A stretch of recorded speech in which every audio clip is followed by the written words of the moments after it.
point out that the sun shines down its power to all the world and makes the wind blow strong as it will.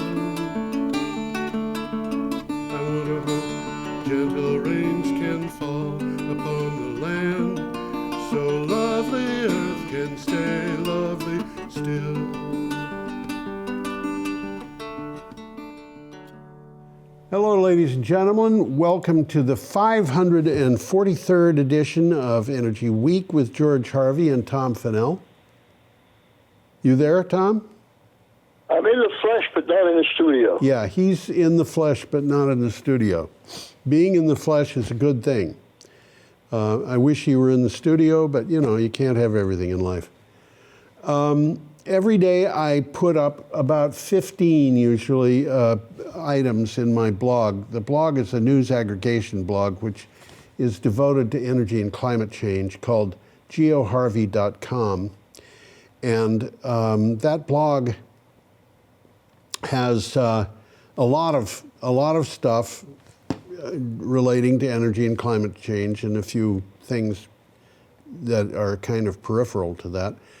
Every week, Tom and I do this show, which grabs about 3 on average. Yeah, it's like 3 of the best from your blog. Best of the blog, that's right. And we put those up so people can see them, and we talk about it. Yeah, we talk about them. This is on put up at BCTV, and it's downloaded by other stations.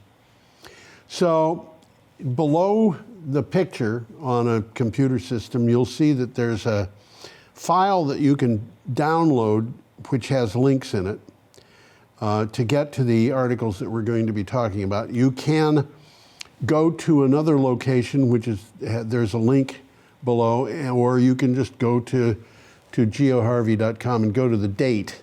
Now, the first article we're going to deal with is one that appeared a week ago today, and that was posted at Clean Technica, and Tom happens to know the title of the article. I'm psychic. Let me put the picture up so people can see it. Yeah, go ahead, Tom.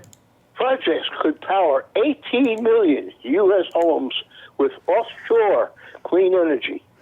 Yeah, the U.S. offshore wind energy development pipeline had reached a potential generating capacity of 52,687 gigawatts at the end of May 2023, according to a National Renewable Energy Laboratory analysis. It's only megawatts. You said gigawatts. Did I? I was wrong. That's still more than 50 gigawatts, so that's doing a lot. More, yeah, it's getting on toward 53 gigawatts. And what is a gigawatt, Tom? It's a bigawatt, baby. That's right, yeah. 53 gigawatts of offshore wind energy is very roughly equivalent to perhaps 26 large nuclear power reactors. And a lot cleaner. And it's a lot cleaner, yeah. Nuclear reactors have to be fueled, extracting the fuel, purifying the fuel, et cetera, et cetera, et cetera. And storing it. What? And then storing the spent fuel. And then storing the spent fuel, yeah. This is they haven't figured that one out yet. They haven't. Okay, if fully developed, these projects could power over 18 million American homes. Now, you know, I was listening to Vermont Public Radio, and they basically said just exactly the same thing. What can you say? You know, the information is out there, and other people are using it. Tom, you and I are not the only people reporting this. No, not at all. I will say one thing, and that is there's a fly in the ointment, and that is the inflation and the development parts pipeline have made some of these wind farms a lot more expensive than they were thought to be when the bidding was done on them years ago. they were slowed down, delayed, and so forth by, among other things, COVID-19. And so the result of that is that some of the companies that won the bids to put them up have been canceling, you know, in a friendly way, been canceling the contracts. Well, that's for turbines. Yeah. But solar's still going down in price.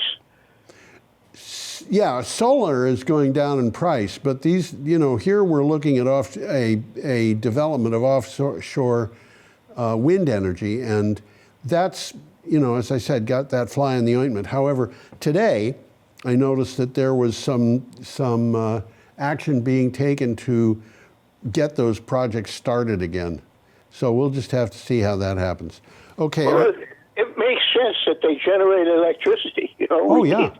We need the power. Yeah. And we gotta stop burning things. We have to stop burning things. I'm glad you noticed that, Tom. Okay, our next picture is buses in Oslo, and another article from Clean Technica. How can you tell that's Oslo? Because, you know, I looked at pictures of Oslo until I came across this one. I'll tell you something, though, Tom. Those are not buses. They're not? No, they're not. They're trolley cars. Look at the tracks.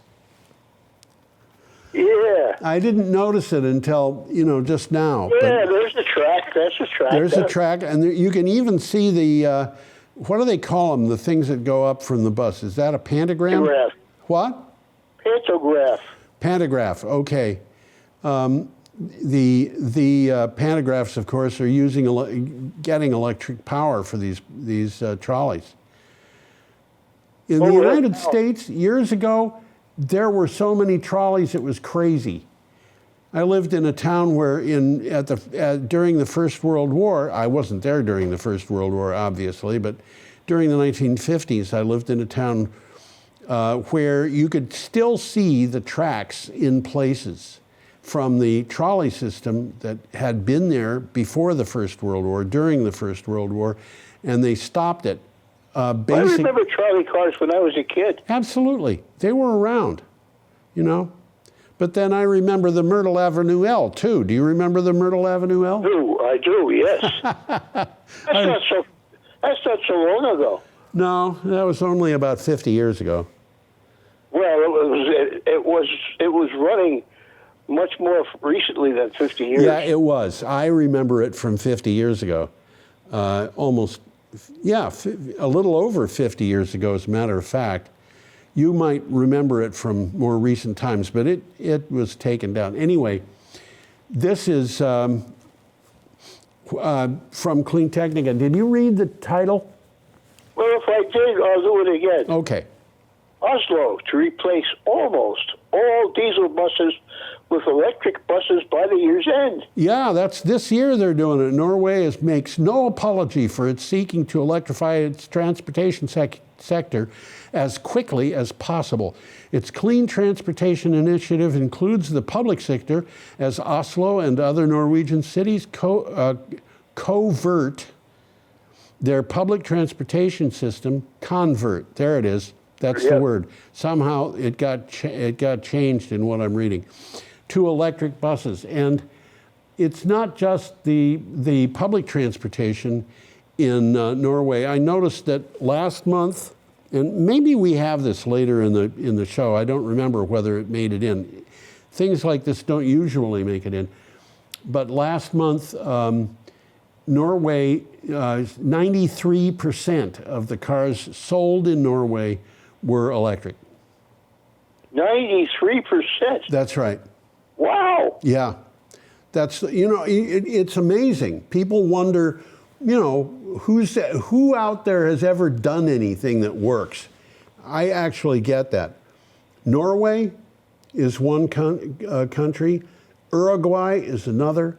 Paraguay is another. Costa Rica is another. El Salvador is another. Chile is moving very fast. Brazil is moving very fast.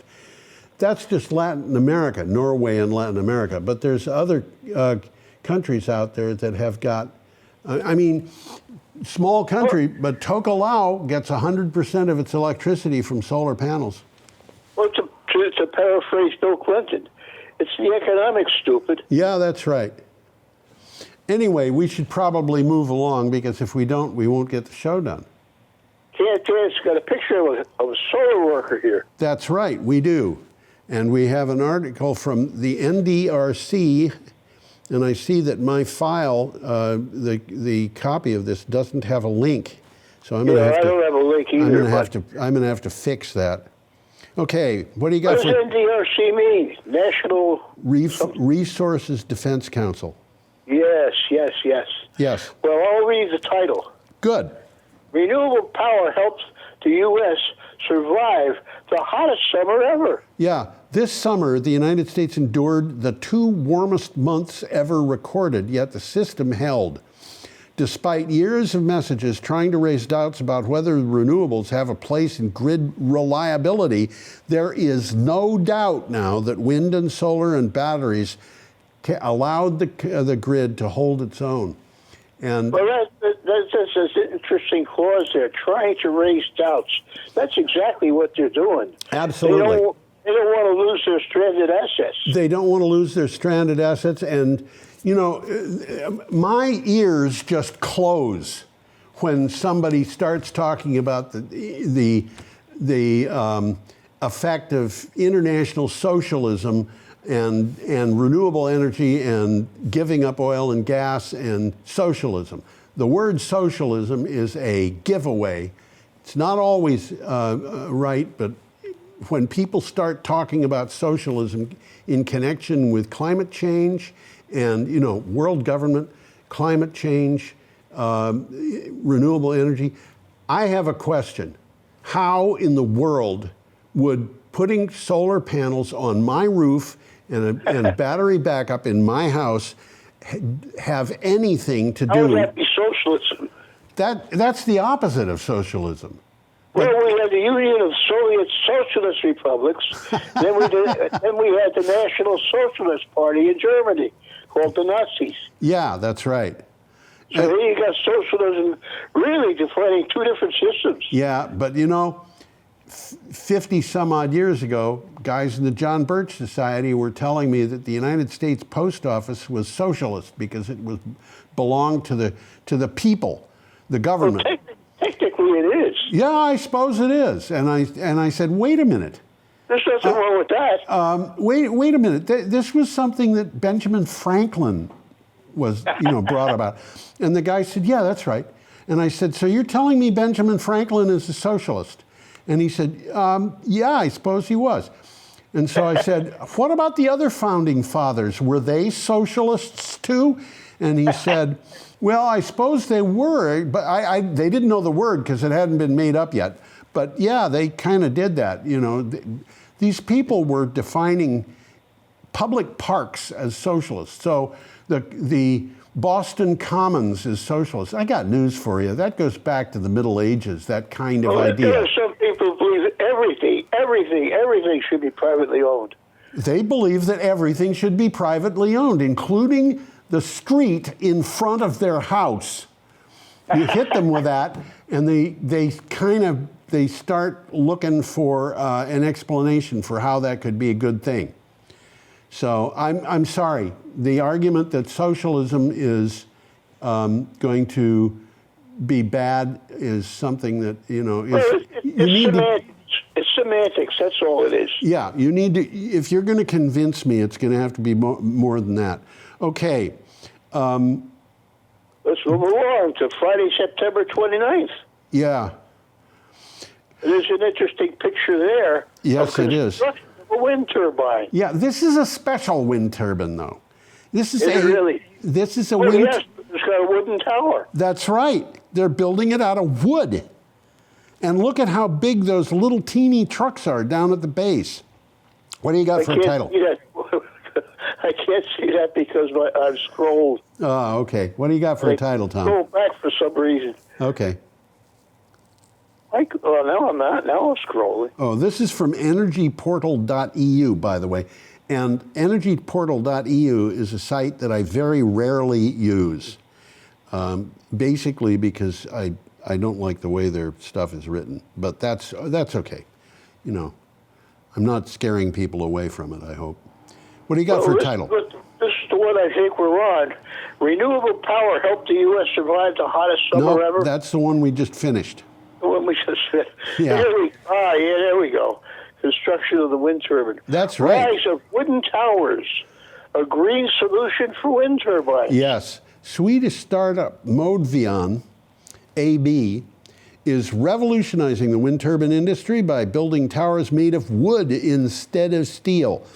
The innovative approach aims to reduce the carbon footprint of wind power by over 90%.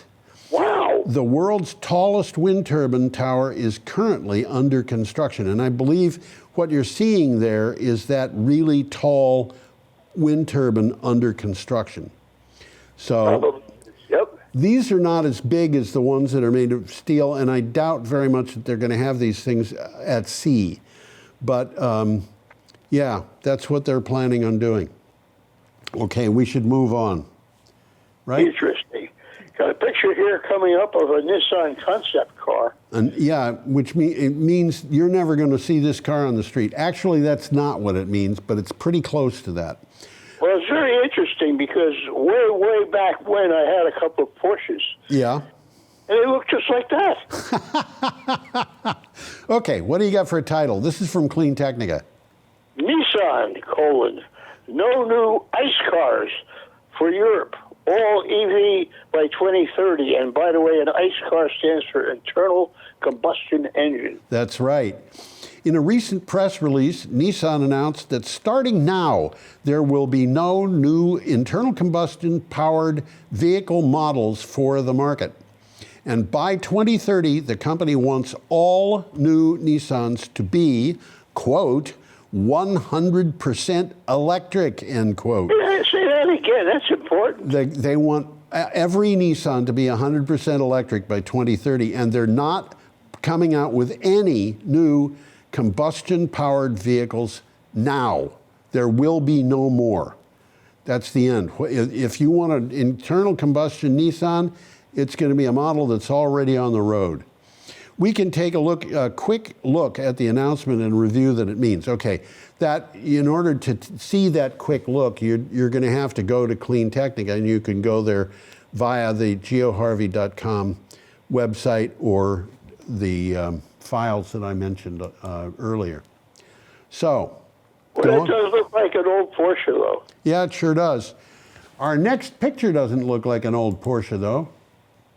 Looks like a map of the world. It looks like a partial map of the world, but a total map of the Gulf Stream. Of the Gulf Stream. This is from Clean Technica. Clean Technica, and I quote, new study definitely confirms Gulf Stream is weakening. Yes, the Gulf Stream transport of water through the Florida Straits has slowed by 4% over the past 4 decades. That's not good news. It's not good news, but it's not horribly fast either. And some of the earlier studies that we saw made it sound like it was a very, very fast decline. This is according to a study published in Geophysical Research Letters. The study says... That's going to have more of an effect on the British Isles than it is on yeah. The study says there is a 99% certainty that this weakening is more than expected by random chance. So, yeah. So it's going to affect the weather in the British Isles. It's going to affect, actually, these weather things cascade all over the world. It will have... Well, from the map, it's going to affect the British Isles, Iceland, Norway, Sweden. That's right. But it'll have an effect in Russia, and it'll have an effect, probably a measurable effect elsewhere. Absolutely. Yeah. And, how can it get colder in Russia? Well, it can. It's funny to think about this, too, because what we could say here is if the Gulf Stream slows down, that could make it colder in the British Isles, Norway, Sweden, Russia, Baltic states, Iceland. It's almost counterproductive. But yeah, and what that means is that climate change, which is also, meaning global warming, would make it colder. Global warming would make it colder in in the UK and Norway and Yeah. Sweden and Russia. So, okay. Well, there's the takeaway for this one. The study says that there is a 99% certainty Yeah. that this weakening is more than expected from random chance. Yes, that's absolutely correct. Okay, we're up to Saturday, September 30th, and we There's have a a picture of somebody using an old-fashioned car, and they're pumping gasoline into it. this is an old-fashioned car being filled with gasoline. Can you imagine? They're actually putting gasoline into that car. You know, people complain about the batteries in electric vehicles occasionally catching fire. Yeah, Have you ever seen a car, gasoline-powered car, catch fire? I have. I have too. And it's an impressive sight. When that fire gets to that gas tank, it gets impressive. I had a friend who saw a car, the gas tank of a car blow up while the guy was pumping gas. Oh, wow. Bet he was surprised. Yeah, I bet he was. He shouldn't have. He should not have been smoking. Okay, this is from ABC News. Gasoline prices in California are up 80 cents in a month. Yeah, the average price of a gallon of gasoline in California reached $6.08, up Wow. some 80 cents or 15% since a month ago, according to data compiled by the American Automobile Association. At some stations in Los Angeles, prices are hovering around $7 a gallon. The high Wow. cost is partly due to a surge in the cost of crude oil. Now, if that's going to be due to a surge in the cost of crude oil, we can't really expect the price of gasoline to go down around here. So, I haven't bought gas in a while, so I don't know how much gas is going for around here, but it's not $7. no, it's not. It's below 4. But, you know, I don't drive anymore, you know. I walk every Yeah. place, and it's better for my health. Well, I'll agree with that. Okay, we have a picture of an oil rig. And Looks if like that to me. Yeah, and if you look at this oil rig, you can see that about halfway up, it looks like one of those things on the top of it is a fire. And that is gas, natural gas, mixed with the oil that's bubbling off like soda pop bubbles. That's flaring. They are flaring it, that's right. Okay, this is from CNN, and you have a title. Biden administration approves more offshore drilling in a bid to expand wind energy. What? Okay, the Biden administration revealed plans for as many as 3 new oil and gas drilling lease sales in federal waters over the next 5 years. The Interior Department was required by law to create the plan, but the number of leases offered is the smallest in history. And the people who are interested in renewable energy are angry that, you know, these oil and gas leases are coming along, and the people in the oil and gas companies are livid because they're restricting the leases so much. So nobody's happy. Nobody is happy, but the thing had to be done. The only choices that the Biden administration had were issue leases, and they're issuing small leases, or get the Congress to approve a plan of stopping oil leases. And guess what? We have a Congress that can't do anything. So we should go on, I think, right? I think we should move on. Yeah. Well, we have a picture of buses. What are those funny-looking things? They're buses. They're school buses. And this is Not from only Clean that, they're Technica. electric buses. Yes. They do have grills, though, but their grills are very small. Okay, this is from Clean Technica. $500 million for electric school buses that reduce pollution, save money, and protect health. This is a perfect application. Perfect application. The U.S. EPA announced the availability of at least $500 million in funding from the Clean School Bus Rebate Competition.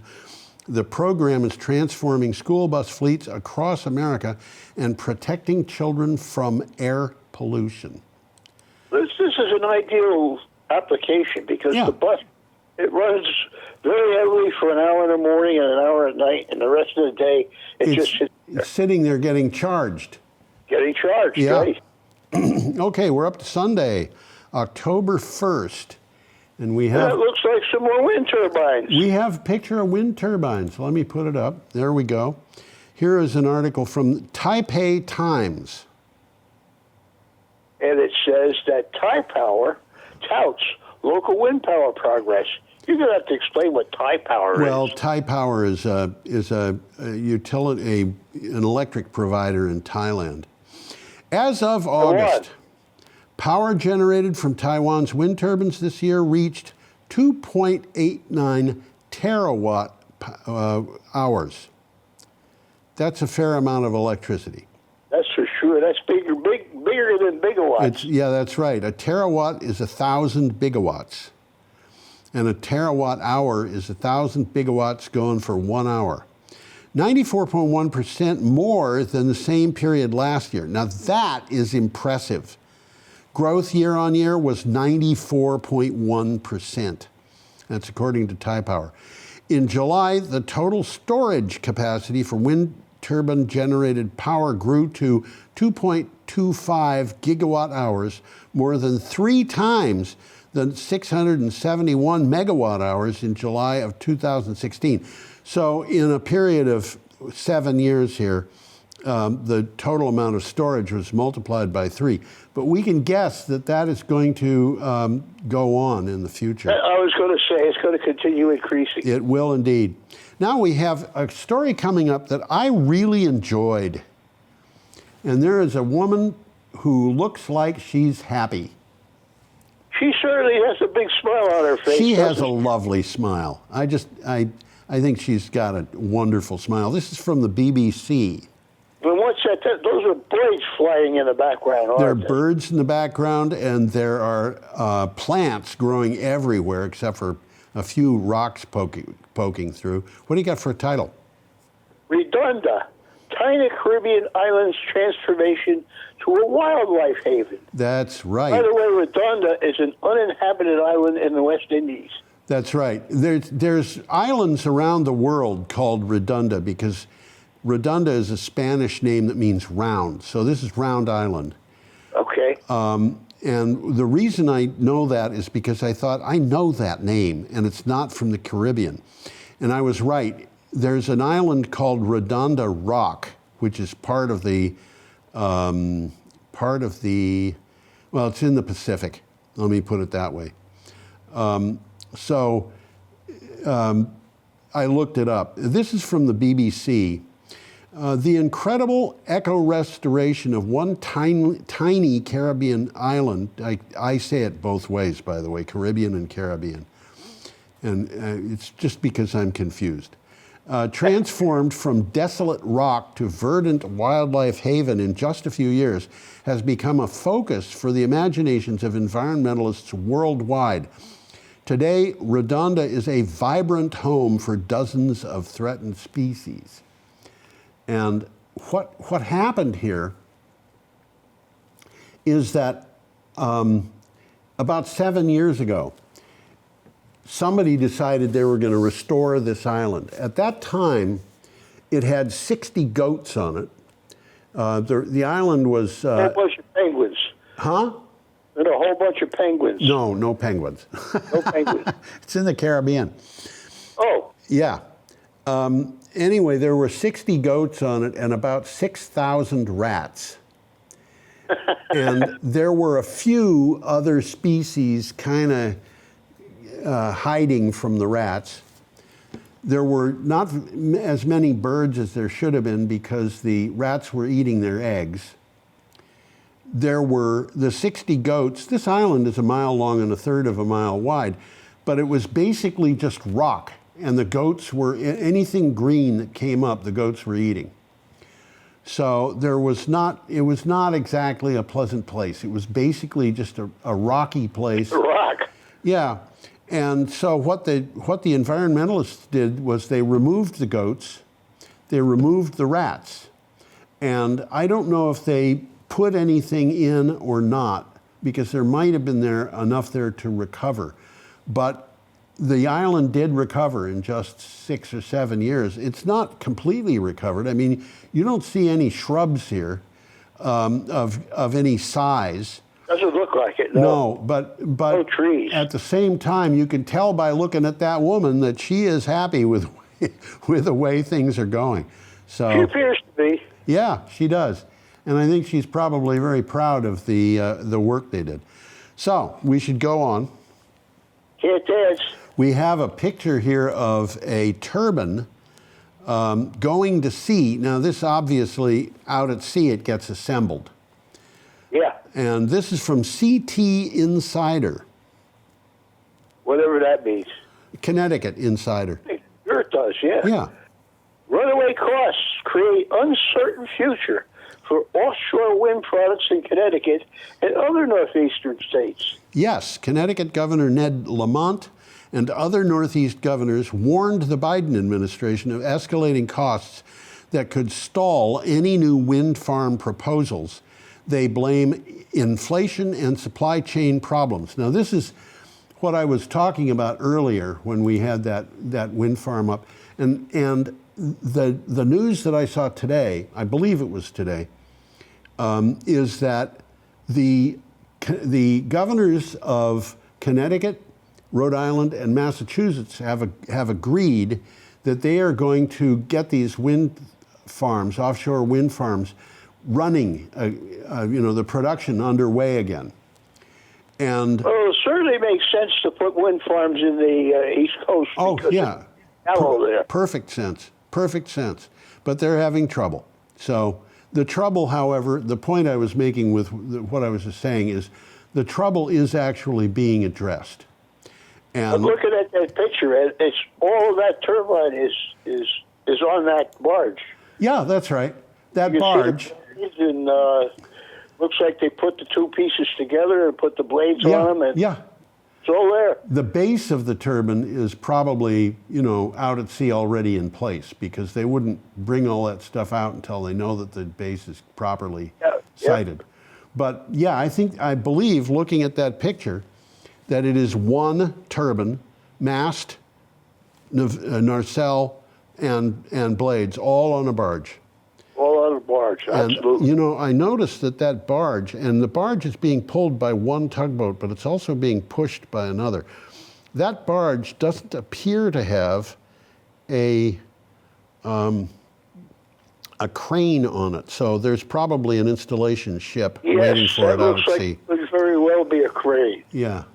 Okay, let's go. All right? Moving along to Moving Monday, along. October the 2nd.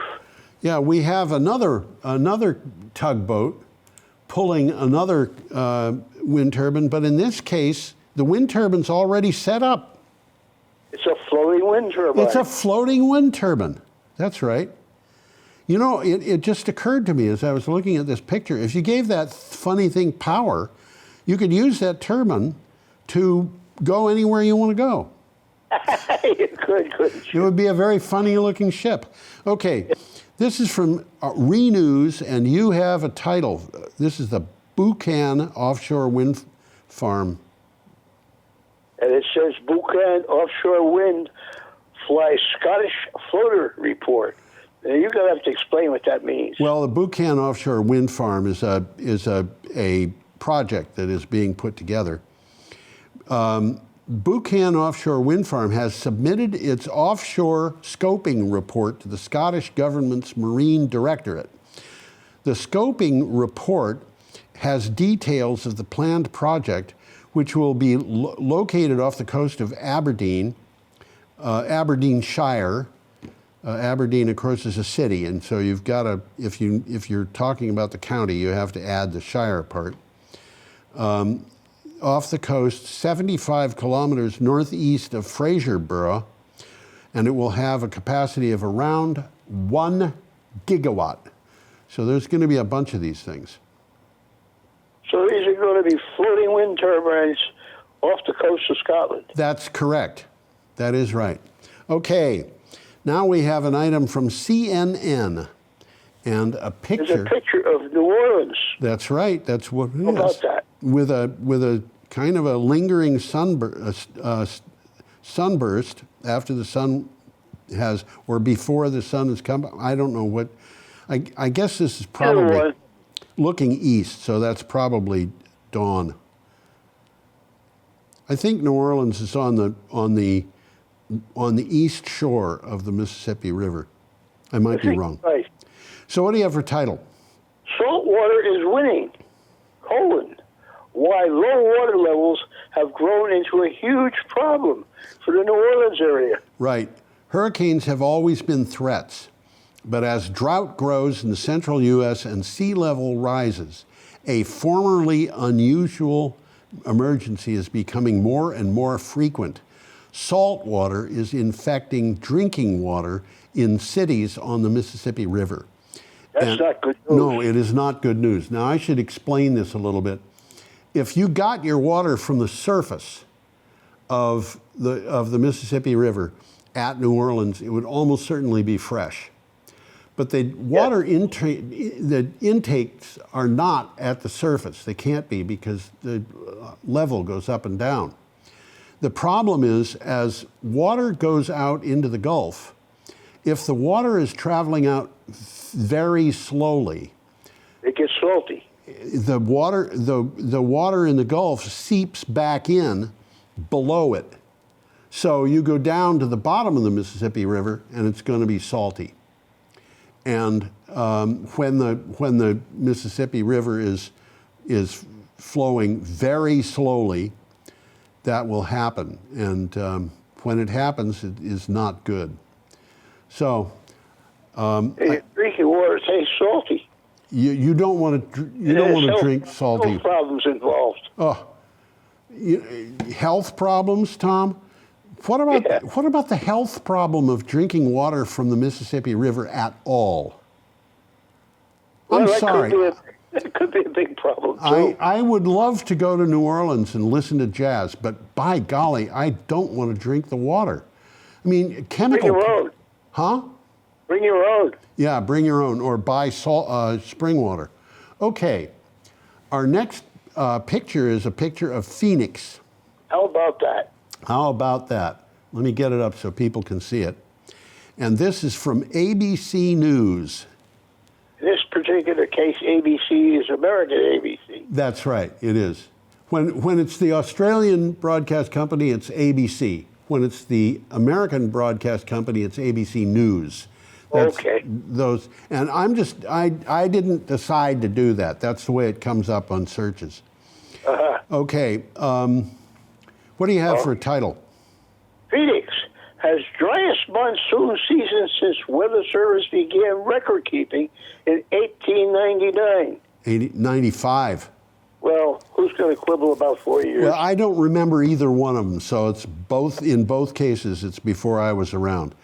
The National Weather Service said the monsoon season this year in Phoenix had only 0.15 inches of rainfall from June 15th to September 30th. That's 3 months plus.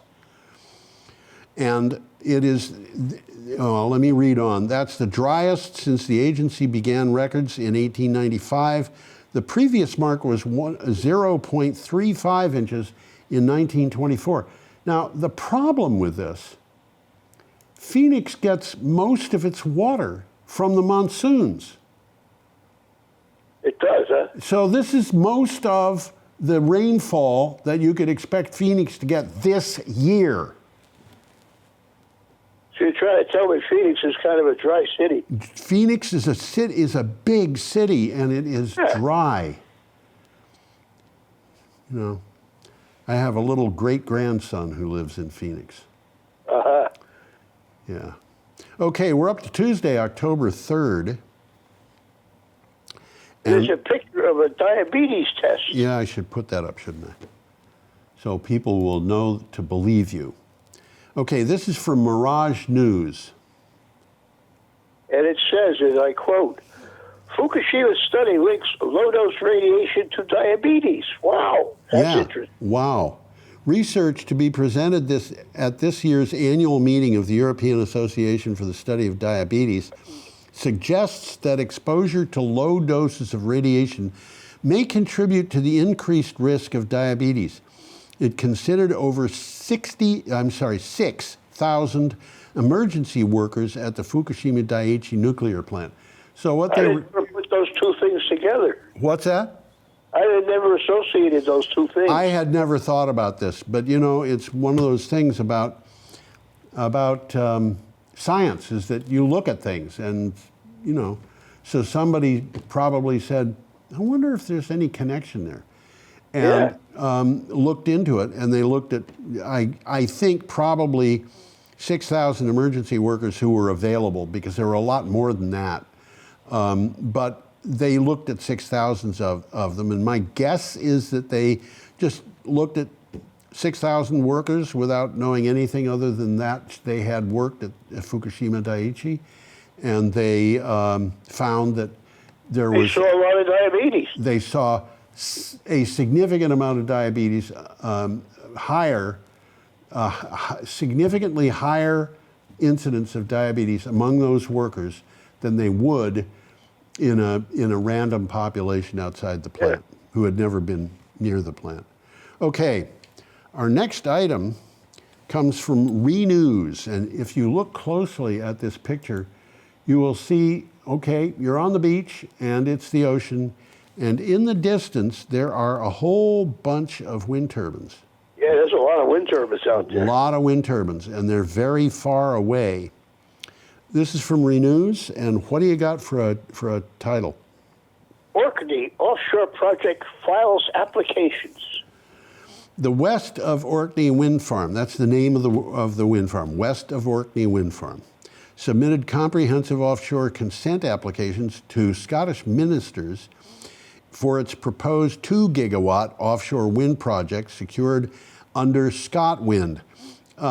Just for the sake of argument, I'm going to say, in case anybody wonders why ministers are involved in this, in much of the world, much of the English-speaking world, the term minister does not refer to a religious person, it refers to a high-level political person.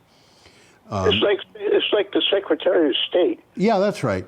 You have ministers are kind of like cabinet members in the United States. The project will have up to 125 turbines on fixed foundations and aims to deliver first power in 2029. Now, I want to point out that if it is 125 turbines and it's going to be 2 gigawatts, then those turbines are 16 megawatt turbines, and those are big. I guess. They, you know, the area that the blade covers as it rotates is going to be well over the 200 meters, and that is... I was going to say 600 feet. Well, pretty close to the same number. Yeah, and that area is, you know, just the length of that is 2 football fields with end zones and probably some extra. Okay. Yeah. We want to go to the next one? Why not? Can't dance. Okay, we have a picture of a dam. Dam looks like it to me. It looks like a hydropower dam to me. And that dam picture came from the American Public Power Association. Came from Michigan Radio. The article was from Michigan Radio. Okay, yeah, the dam picture came from American Public Power. Yep. What do you got for a title? Renewable energy and reducing energy waste met 25% of the state's electricity needs last year. Yep. Wow. Yeah, that's pretty good. Although, I got to tell you, Vermont does a lot better than that. Vermont gets almost 100% of its electricity from renewable, and well, they're tied in with Hydro-Quebec, I guess it is. Yeah, they are. Installation up in Quebec. Yeah, and one of the things that has me kind of riled about that is that getting power from Hydro-Quebec means that we depend on a lot of transmission lines. And Yes. it's true that wind turbines kill birds. It's also true that they save more birds than they kill by probably, I'm going to guess, a factor of 5 or 10. But one thing that kills a lot of birds is transmission lines. Anyway, Yes. this is from Michigan Radio. Renewable energy and reducing energy waste met 25% of Michigan's electricity needs last year, according to a report from the Michigan Public Service Commission. Breathe in. Renewable energy includes wind, solar, hydro, biomass, and landfill gas for the purpose of this report. Now, if you need to know what landfill gas is, I'll tell you. We got some right here in town. We do, although we get very little from it. That was put in quite a while ago, and those last landfill gas projects don't last forever. You know, that's gas that's put off by fermentation of waste in waste facilities, and eventually, yesterday's garbage. yeah. But yes, eventually that process of fermenting stops, and then it won't produce any more gas. It's been exhausted. It's been exhausted, that's right. We are up to Wednesday, October 4th, and we have a picture of solar panels at there we go. Solar panels at a highway interchange in Maine. Well, the biggest problem with solar is it takes a lot of real estate. Yeah, but you know what? I came across something. The real estate, it's free. I came across something that really, I'm going to write an article about this.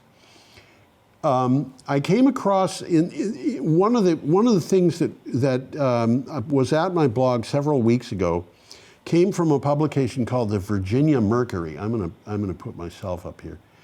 The Virginia Mercury, and it said that according to a DOE article, we could get all of our electricity from solar panels put up on 10 million acres of land. Well, that sounds like a lot of land, and it is. I think it's more than the area of Rhode Island, including the sea areas.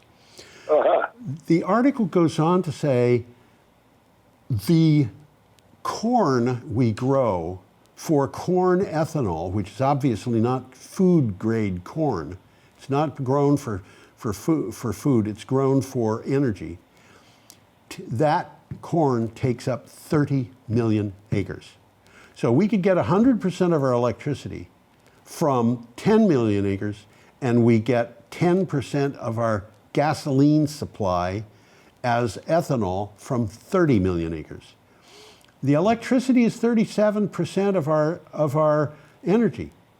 If we used 30 million acres, which is used for corn ethanol, for production of electricity, we would be very close to having all of our energy come from the area that is now devoted to corn.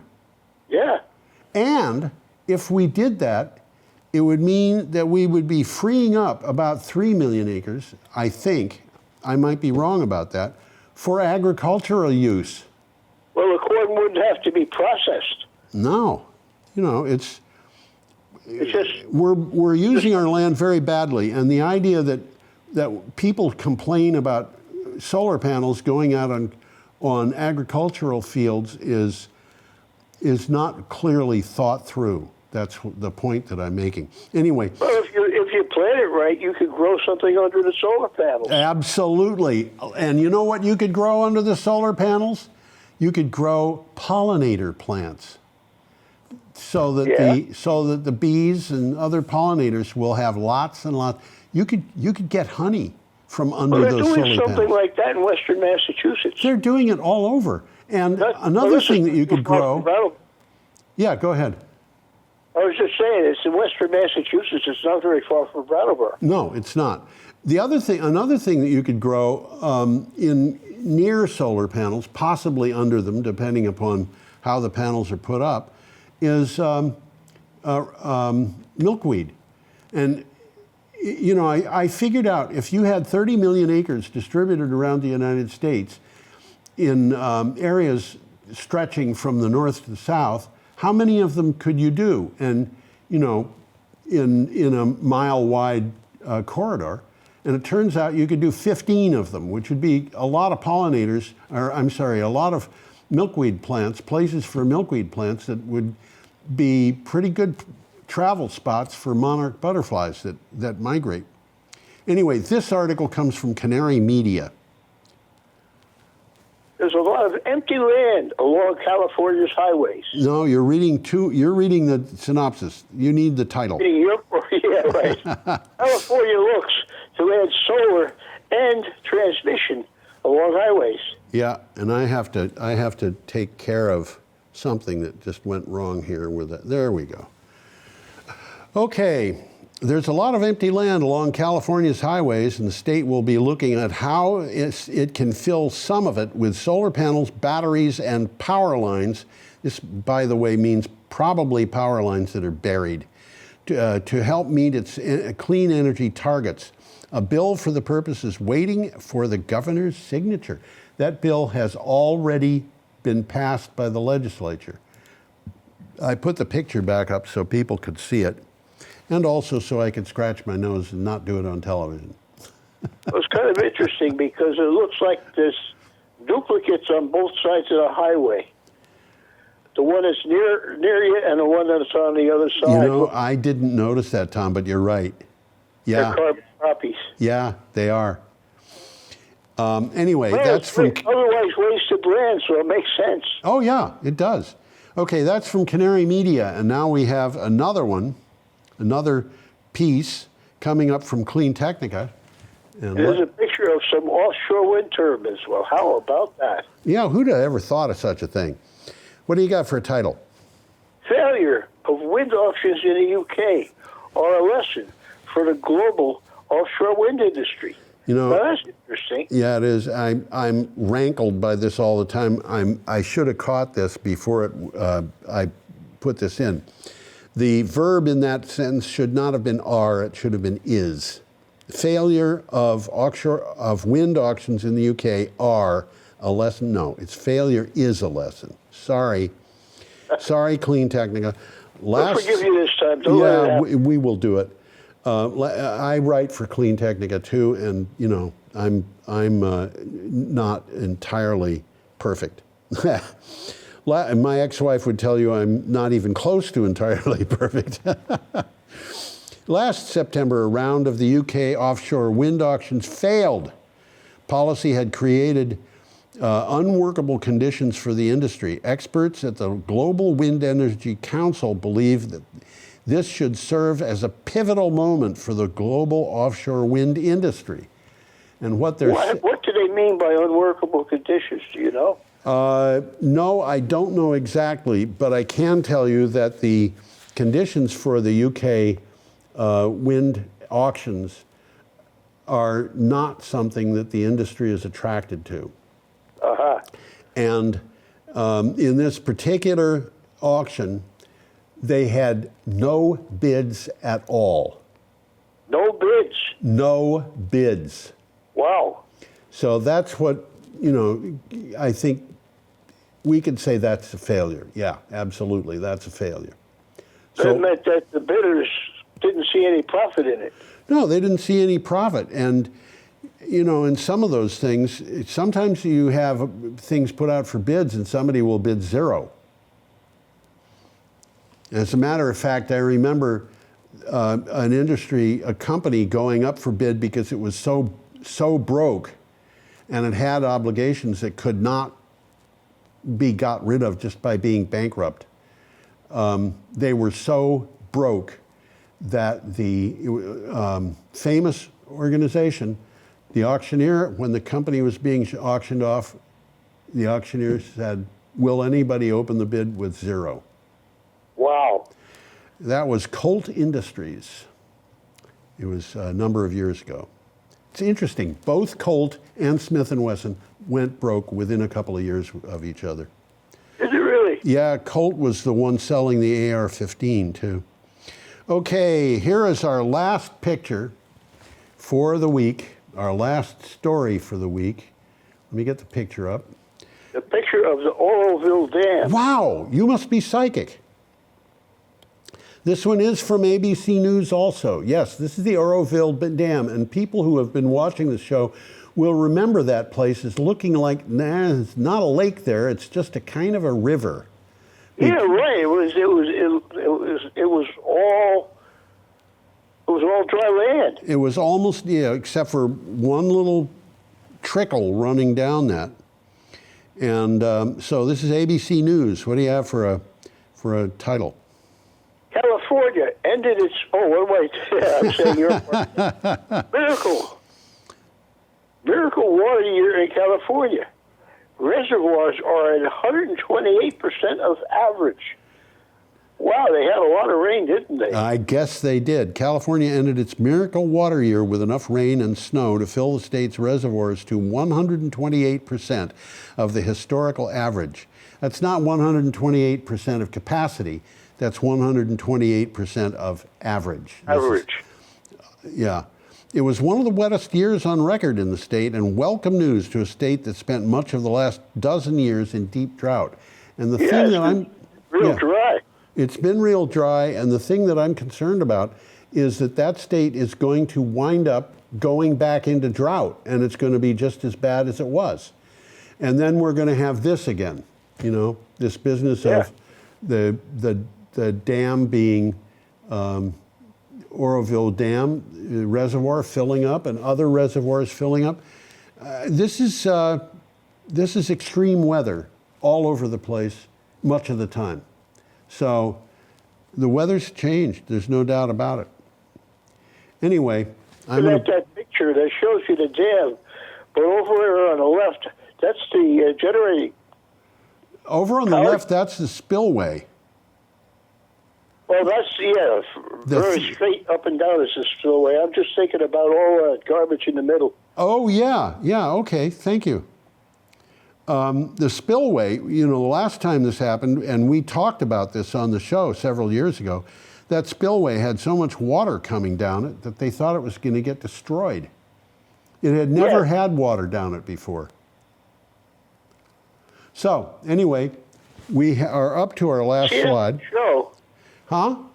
That's the end of the show. It's the end of the show, and I'm putting up a slide that says, "Have a magically happy week." And so there we are. Where's my cat? My cat should be waving. Tom and I and Tom's cat all wave goodbye, except he's just sacked out. Except for the cat, who doesn't always wave goodbye. He's sacked out. He's off in dreamland somewhere. That's what cats do. Oh yeah. They hunt so they can eat. They eat so they can dream. And you know what they dream about?